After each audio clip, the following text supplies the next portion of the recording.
semester 6 bulan Maret, tepatnya itu tanggal 8 Maret. Jadi koordinator angkatan aku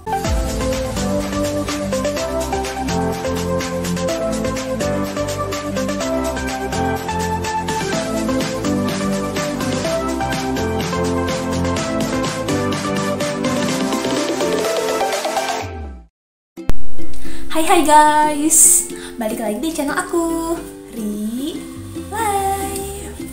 Nah, hari ini aku mau bahas seputar Pilmapres atau pemilihan mahasiswa berprestasi.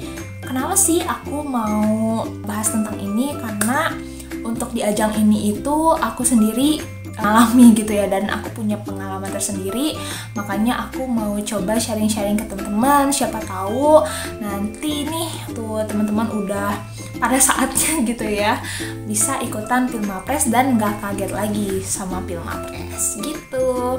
Oke deh, tanpa berlama-lama lagi, aku bakal jelasin dulu apa itu Pilmapres. Pilmapres atau pemilihan mahasiswa berprestasi merupakan sebuah kompetisi yang diadakan oleh Direktorat Jenderal dan Kemahasiswaan di bawah naungan dari Kemendikbudristek yang diadakan setiap tahunnya gitu teman-teman. Pilmapres ini biasanya akan memilih mahasiswa ataupun mahasiswi terbaik dan mempunyai prestasi yang sangat gemilang gitu ya. Dan ini tuh biasanya dipilih bukan hanya dari universitas negeri, tapi juga dari universitas swasta. Jadi buat temen-temen nih yang sekolahnya di PTS itu nggak usah takut, karena untuk ajang Pilmapres ini sekarang ada percampuran gitu ya. Meskipun emang yang aku tahu dulu untuk Pilmapres ini biasanya sih kayak dipisah gitu ya antara PTS sama PTN.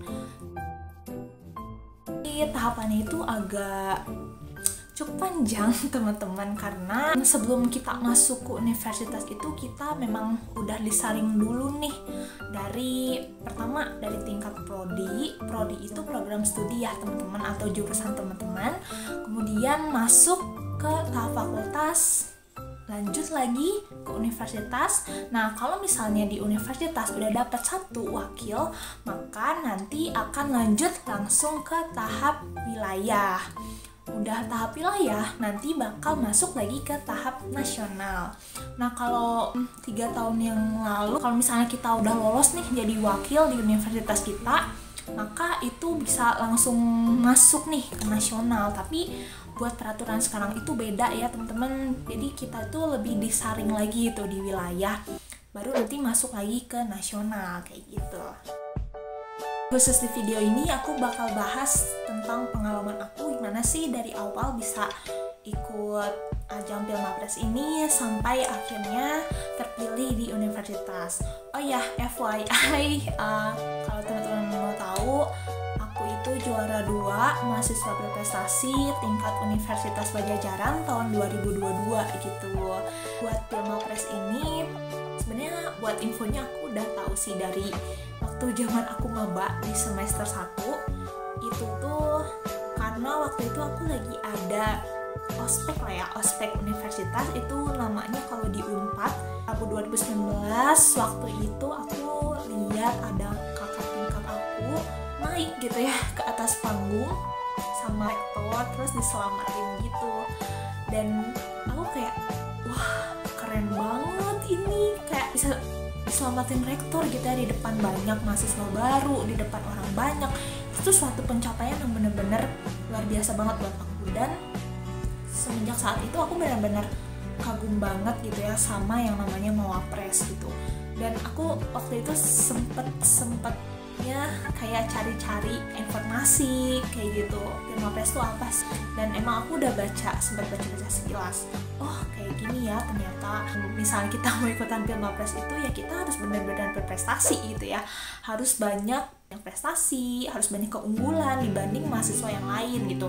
Sedangkan aku waktu itu kayak kayak insecure banget loh sama diri aku sendiri, karena meskipun emang masih maba gitu ya, tapi aku flashback gitu ya ke zaman SMA-nya aku tuh nggak ada prestasi di luar non akademik sama sekali gitu ya, atau di akademik juga paling banter-banter cuma ranking, kalau kelas, terus pernah juga ranking angkatan, kayak gitu aja, nggak pernah ikut lomba atau menang lomba sebelumnya. Dan dari situ aku benar-benar insecure banget sih. Waktu itu aku termasuk maba yang ambis lah ya, bisa dibilang, tapi ambisnya positif ya teman-teman.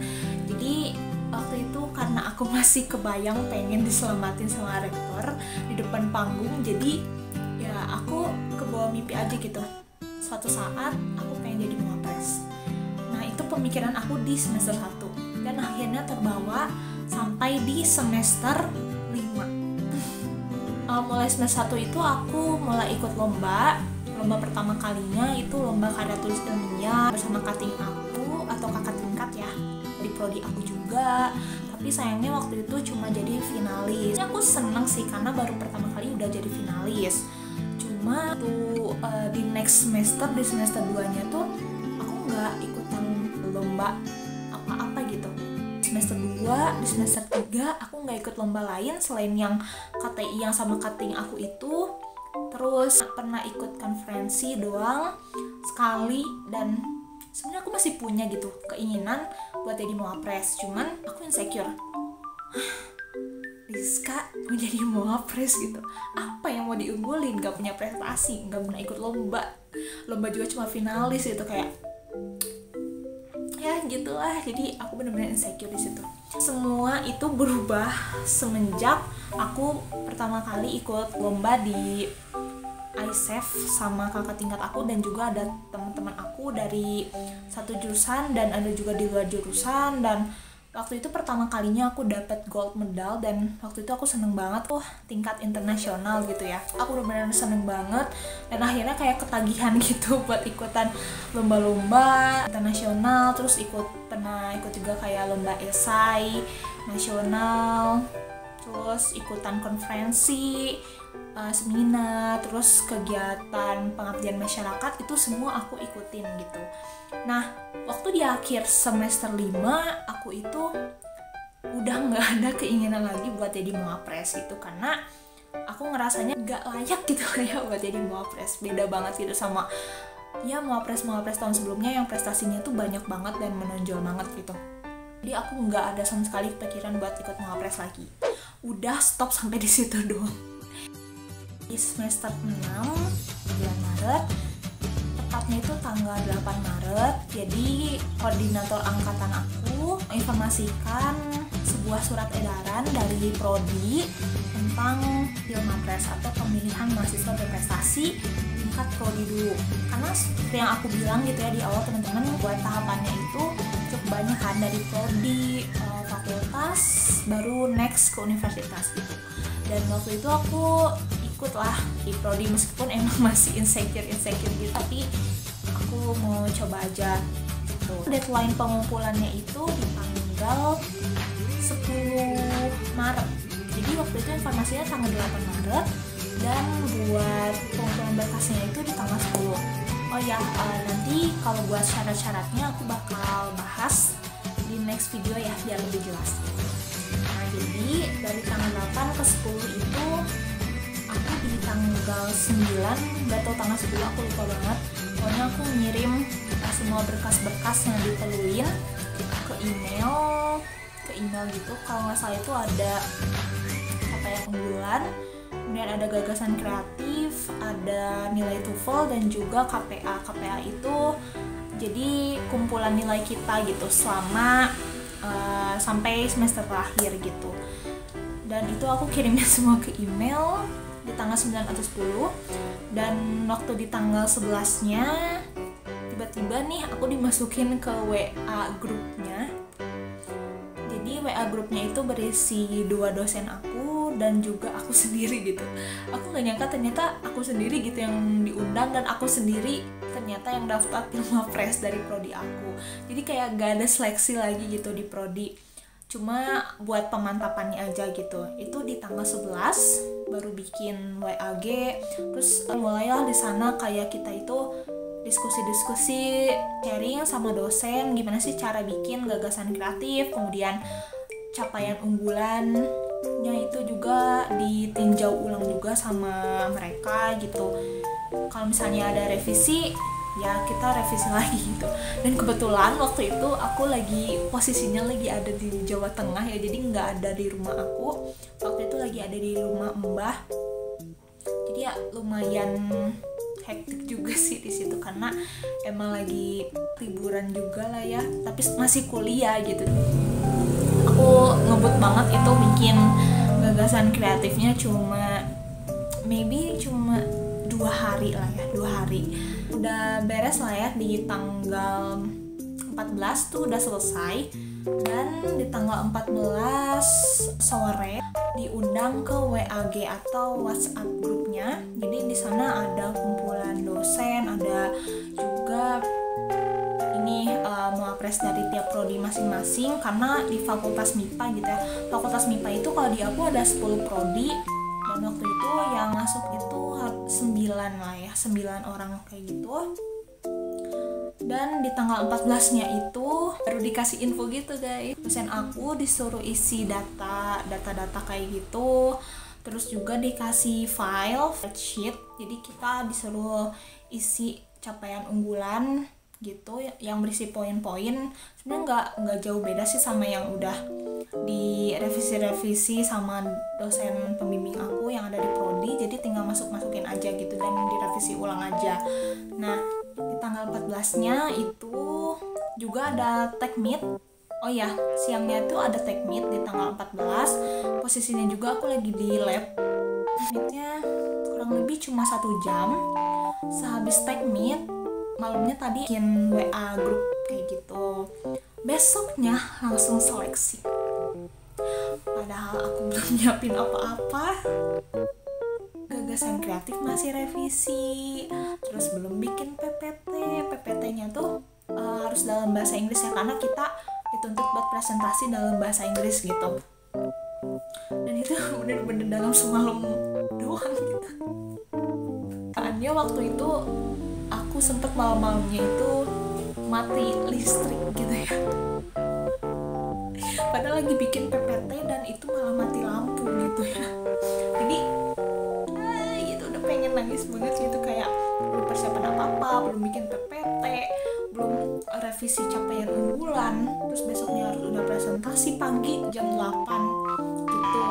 Nah kalau 9-an itu udah nyala lagi, jadi aku bisa lanjut sampai begadang gitu. Aku ngerjain tugas-tugas buat Pilmapres besok. Nah besoknya langsung itu deh kita seleksi, dan seleksinya itu cuma 1 hari, jadi emang bener-bener cepet banget karena di fakultas aku kayaknya memang agak dadakan dan telat juga dibandingkan fakultas yang lain. Soalnya kalau aku lihat dari teman-teman aku yang lain nih, mereka tuh udah dari jauh-jauh hari gitu udah ngadain Pilmapres gitu ya di fakultas masing-masing, tapi di MIPA itu golong dadakan. Nah gitu. Dan alhamdulillahnya setelah seleksi itu aku dinyatain jadi juara 1 mahasiswa berprestasi di fakultas MIPA. Dan aku gak nyangka banget sih, karena ya itulah guys, tadi kan aku bilang di H-1 gitu ya, dengan yang seadanya gitu ya yang aku bisa kerjain, tapi aku bisa alhamdulillahnya menang gitu ya di fakultas gitu. Sekarang lanjut ke universitas. Nah sebenarnya waktu itu kalau buat jaraknya sih lumayan agak jauh lah ya, agak sebulan gitu, di bulan April. Kalau buat di universitas sebenarnya sama aja sih buat komponen penilaiannya dan berkas yang harus disiapkan, tapi untuk seleksinya itu agak beda juga karena ada 2 tahap seleksi, yang diseleksi tahap 1 kemudian diseleksi tahap 2. Nah buat diseleksi tahap 1 itu kita dari muapres semua fakultas dimasukin ke grup gitu, ke grup WA gitu. Itu kalau nggak salah aku ada 52 orang dari semua fakultas ya. Jadi kalau sistemnya di Unpad itu, kalau misalnya kita mau seleksi nih di universitas, tiap fakultas itu bisa mengirimkan juara 1 sampai 3 buat maju lagi ke universitas gitu. Jadi nggak cuma juara satunya aja. Nah, kalau buat yang 52 orang itu gimana sih Kak? Itu yang sarjana aja gitu? Enggak, jadi itu ada dari sarjana, diploma, dan juga minat bakat atau MBP. MBP ini tergolong baru sih ya, tapi sebenarnya yang paling banyak itu kandidatnya adalah yang dari sarjana gitu ya, karena jurusannya juga yang paling banyak ya, sarjana gitu. Kalau nggak salah aku ngitung waktu itu sarjana itu ada sekitar 38 kandidat, termasuk aku gitu. Seleksi tahap 1 itu juga cuma berlangsung 1 hari aja. Jadi tiap kandidat itu punya waktu tersendiri, tanggal tersendiri buat mereka tes. Kalau nggak salah waktu itu ada seminggu itu interval seleksinya, dan kita itu ya dikasih waktu 1 hari buat seleksinya gitu. Tiap kandidat punya 1 hari.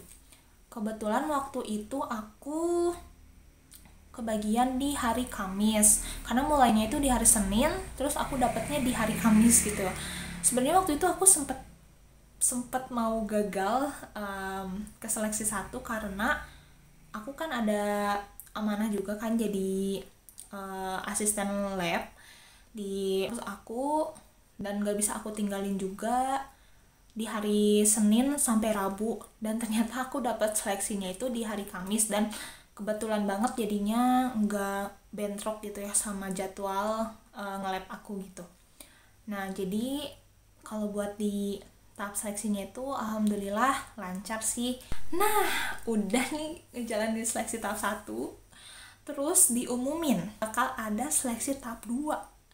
Dan di seleksi tahap 2 yang masuk itu cuma ada 8 orang.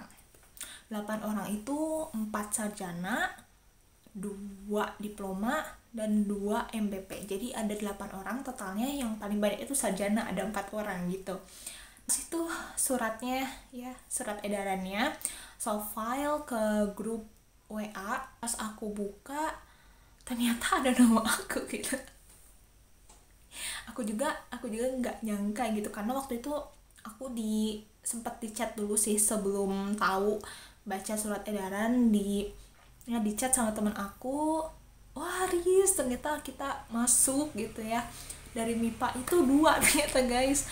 Jadi kalau dari sarjananya itu 2 dari fakultas MIPA atau dari fakultas aku, terus yang satunya dari fakultas kedokteran, dan yang satu dari fakultas ilmu budaya gitu.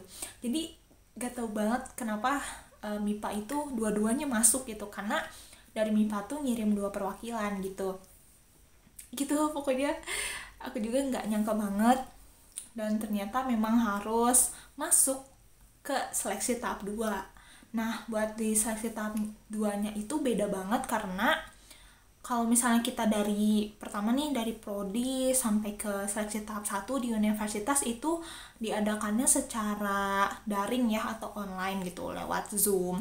Tapi waktu di seleksi tahap 2 itu kita luring, jadi offline-nya itu di hotel UTC yang ada di Dago. UTC itu Unpad Training Center. Buat kalian yang belum tahu, search dulu. Karena Unpad itu punya hotel ternyata guys, yang emang khusus kayaknya buat training gitu ya, buat pusat training gitu. Dan lumayan agak berjarak sih waktu itu. Buat pengumumannya itu di bulan Mei, dan untuk ke seleksi tahuannya itu di tanggal 2 sampai 4 Juni 2022 gitu, selama 3 hari. Sebenarnya ini bisa dibilang pemantapan sih, bukan seleksi, tapi kita selama pemantapan itu dinilai juga sama dewan juri, gimana sih ya kepribadian kita, keaktifan kita, kayak gitu selama di sana, kayak gitu tata krama kita di sana juga dinilai ternyata.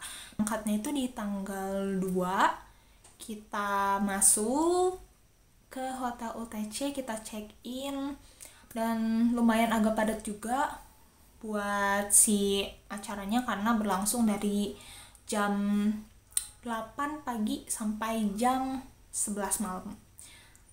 Dan 11 malam itu belum ngapa-ngapain, itu baru beres acaranya, dan kita harus lanjut revisian di kamar.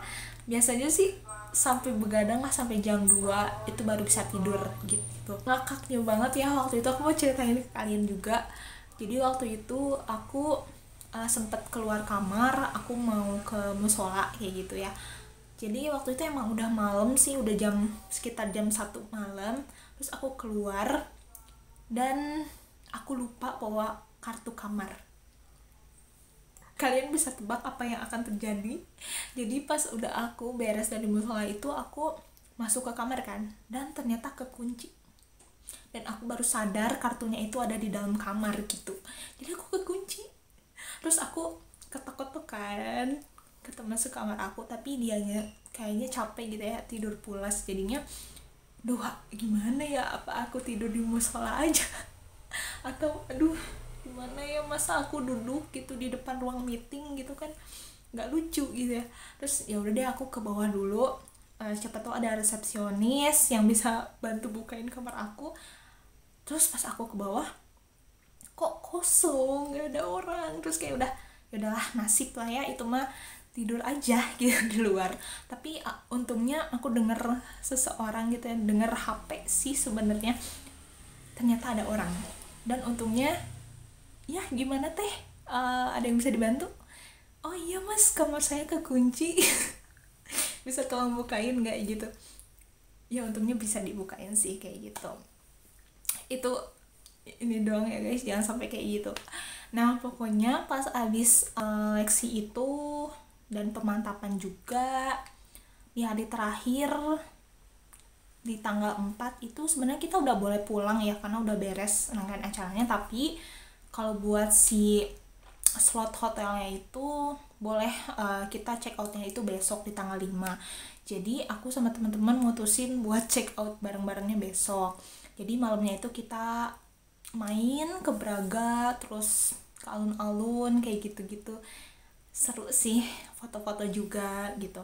Dan besok harinya kita check out. Dan di malam tanggal 4-nya itu belum ada pengumuman apa-apa, karena ya aku tahu juga sih kayaknya juri masih mau menilai-nilai kan siapa yang jadi juara gitu ya.